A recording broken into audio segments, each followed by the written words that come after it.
గురుగారు, నిరంతర ధ్యానం గృహస్థులు ఎలా చేయాలి? ఇంతకుముందు అడిగితిరి కదా. నిరంతర ధ్యానం.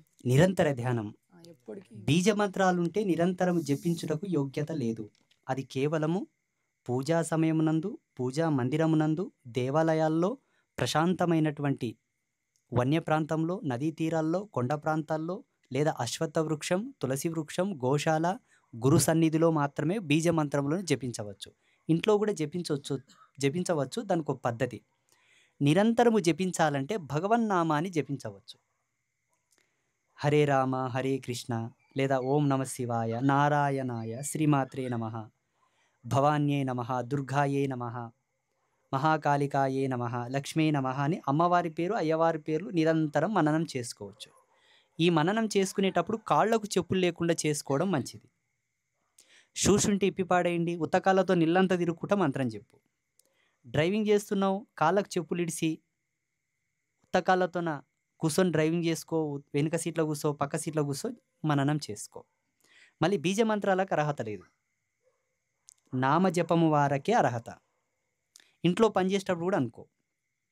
స్త్రీలైతే బహిష్టుగా ఉన్నప్పుడు 5 రోజులు పలకవద్దు, నామాన్ని పలకొద్దు, జపం కూడా చేయొద్దు, ఏం చేయొద్దు, 5 రోజులు దూరంగా ఉండండి.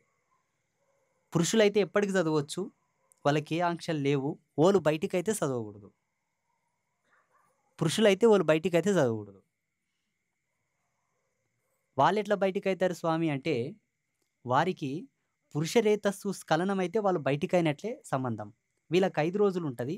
వాళ్ళు స్ఖలనమైన తర్వాత స్నానం చేసే వరకు వాళ్ళు దూరంగా ఉన్నట్లు లెక్క. స్నానం ఆచరిస్తే దోషం పోతుంది. మళ్ళీ వాళ్ళు పూర్ణ ఉత్తేజంతో అన్నీ చేసుకోవచ్చు. ఇది పురుష ధర్మం.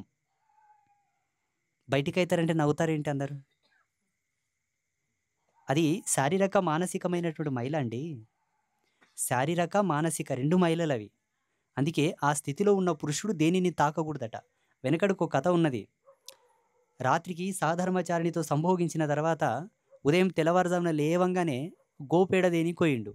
గోపేడ లక్ష్మీప్రదం అంటాం కదా. అలా తీస్తూ తీస్తూ ఉంటే ఆయన సంపద తరుక్కుంట పోయింది. నాలాంటి యోగితోనికి వచ్చాడు. ఏమయ్యా, నేను అన్ని బాగా చేస్తా, నాకెందుకు ఇట్లయిందంటే, కటిక మైలుతోన పోయి లక్ష్మిని ముట్టినావు, అందుకే లక్ష్మి శాపం పెట్టింది. కటిక మైల అంటాడు, లక్ష్మి అంటాడు, నేనేం చేసిన అంటాడు. ఆయన చెప్తాడు, నువ్వు రాత్రికి నీ గృహస్థ ధర్మాన్ని అనుసరించి నీ సహధర్మచారినితో నువ్వు సుఖపడ్డావు. అక్కడి నుంచి సరాసరి వెళ్ళి స్నానం ఆచరించుకొని నువ్వు గోశాలకు ప్రవేశించిన ఎడల నీకు లక్ష్మి అనుగ్రహం వచ్చేది.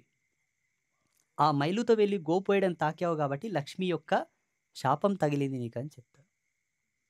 ఇప్పుడు చెప్పండి, ఇప్పుడు బయటికి అయినట్లనే కదా మొగోడు. ఈ పద్ధతులను పాటిస్తే చాలు. అర్థమైందా? ఆ స్థితిలో ఉన్నప్పుడు కూడా నామజపము పురుషులు చేయకూడదు.